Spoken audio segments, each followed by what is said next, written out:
স্বপ্নে মৃত আত্মীয় স্বজন দেখলে এর ব্যাখ্যা কি, আত্মীয় স্বজনকে কোন অবস্থায় দেখলে কি হয় জানলে অবাক হবেন। স্বপ্ন বিশারদ যারা রয়েছেন, বিশেষ করে মুহাম্মদ ইবনে সিরিন রাহিমাহুল্লাহ, তিনি চমৎকার কয়েকটি ব্যাখ্যা উল্লেখ করেছেন মৃত আত্মীয় স্বজনকে স্বপ্নে দেখলে এর ব্যাখ্যা কি হবে। মনে রাখবেন, dream is not a silly matter in Islam. ইসলামের স্বপ্ন কোনো খেলতামাশার বিষয় নয়, এটা একটা ভ্যালু রয়েছে।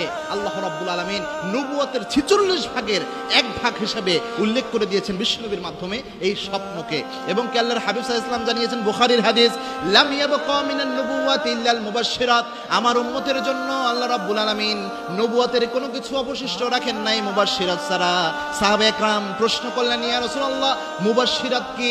আল্লাহর হাবিব সাল্লাল্লাহু আলাইহি ওয়াসাল্লাম জানিয়েছেন, আর রুইয়া সলিহা, সত্য স্বপ্ন, ভালো স্বপ্ন, এটাই হচ্ছে মুবাশশিরাত। এটার মুবাশশিরাত। আল্লাহ রাব্বুল আলামিন যখন বান্দাদের কল্যাণ চায়, সত্য স্বপ্ন, ভালো স্বপ্ন দেখিয়ে আল্লাহ রাব্বুল আলামিন দিক নির্দেশনা দেয়। সুতরাং স্বপ্ন একটা গুরুত্বপূর্ণ বিষয়। তবে স্বপ্ন যদি কেউ মৃত ব্যক্তি দেখে, স্বাভাবিকভাবে একজন মৃত ব্যক্তি দেখলো, এটার ব্যাখ্যা এক নাম্বার, এটার ব্যাখ্যা স্বাভাবিকভাবে যারা স্বপ্ন বিশারদগার রয়েছেন তারা এইভাবে করেছেন। স্বাভাবিক মৃত মানুষ দেখলে আত্মীয় স্বজনদের মধ্যে যে মারা যে আছে, এটা মানে হচ্ছে আল্লাহ রাব্বুল আলামিন আপনাকে মৃত্যুর কথা স্মরণ করিয়ে দিচ্ছেন, যে আপনার মরতে হবে, একদিন পৃথিবী ছেড়ে চলে যেতে হবে, যে এই পৃথিবীতে কেউ তো স্থায়ী না। কুল্লু নাফসিন যায়িকাতুল মাউত, everyone has to take the test of death. মৃত্যুর স্বাদ সবাই গ্রহণ করবে, এটা আপনাকে স্মরণ করিয়ে দেওয়া হচ্ছে।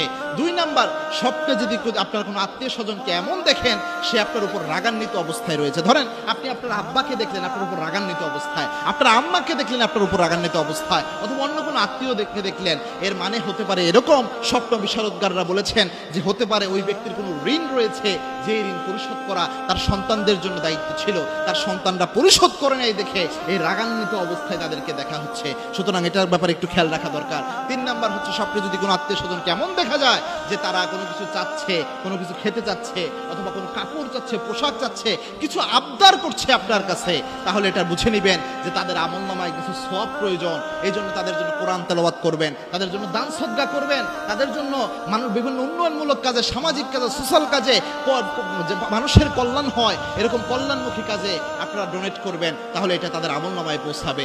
এবং কি আল্লাহর হাবিব সাল্লাল্লাহু আলাইহি ওয়াসাল্লাম জানিয়েছেন, ইযা মাতাল ইনসান ইনকাতা আনহু আমালুহু, মানুষ যখন মারা যায় সব আমলের রাস্তা বন্ধ হয়ে যায়, শুধুমাত্র 3টি আমলের রাস্তা খোলা থাকে। মারা গেলে ওই 3 আমলের রাস্তা দিয়ে তার আমলনামায় আমল পৌঁছাতে থাকে। তার মধ্যে একটা হচ্ছে ওয়ালাদুন সালিহুন ইয়াদউ লাহু, কোন নেক সন্তান যদি রেখে যায়, আর নেক সন্তান মৃত্যুর আগ পর্যন্ত যত দোয়া করে সব দোয়া পিতামাতার আমলনামায় আল্লাহ পৌঁছায়া দেয়। সুবহানাল্লাহ। এজন্য সন্তানদের উচিত এরকম স্বপ্ন দেখলে আব্বা আম্মার জন্য দোয়া করা।